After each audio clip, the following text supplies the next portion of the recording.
దేవుని పరిశుద్ధ నామానికి మహిమ ఘనత ప్రభావము కలుగునుగాక.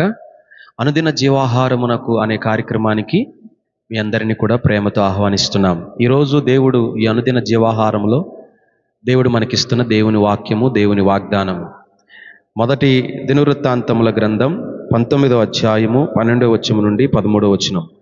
నేను నీకు సహాయము చేదును, ధైర్యము కలిగి ఉండుము. ఇశ్రాయేలులకు నిత్య శత్రువులైనటువంటి అమ్మోనీలతో యుద్ధానికి చేయబోతున్నటువంటి యోవాబు తన సహోదరుడైనటువంటి అబీషైని ధైర్యపరుస్తూ ఈ విధంగా మాట్లాడుతున్నారు.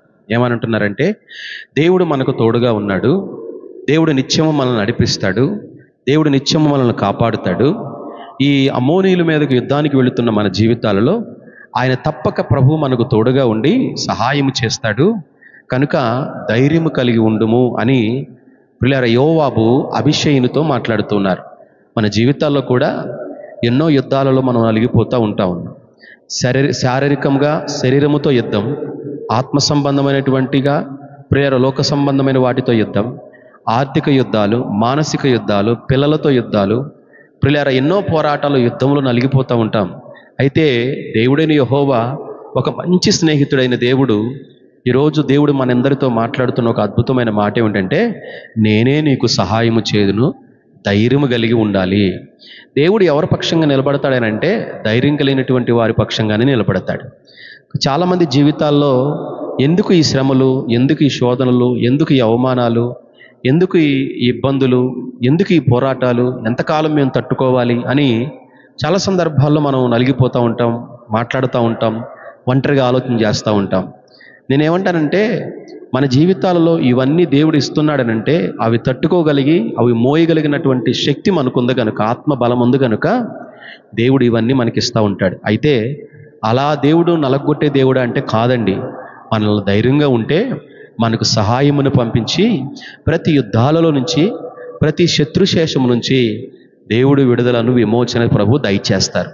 రాబోయే దినములలో, రాబోయే కాలములలో ఆయన సహాయము మరో ప్రియులారా మనకు అనుగ్రహించబోతూ ఉన్నాడు.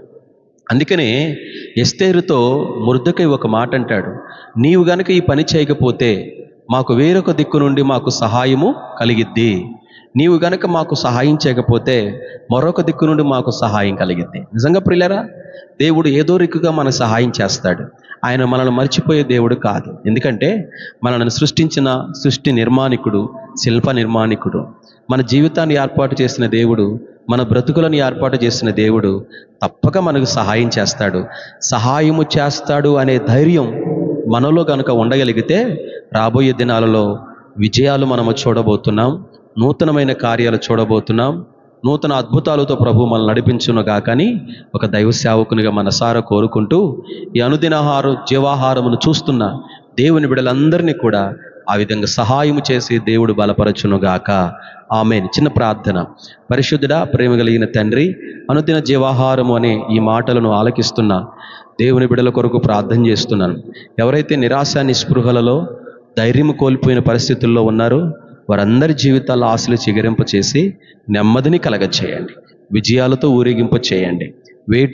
వేటిని చూస్తూ అధైర్యపడిపోతున్నారో వాటన్నిటిపైన జయము కలుగునుగాక, అధైర్యము దూరమగునుగాక, ధైర్యం కలిగిన కృప బిడలను ఏలుబడి చేయునుగాక.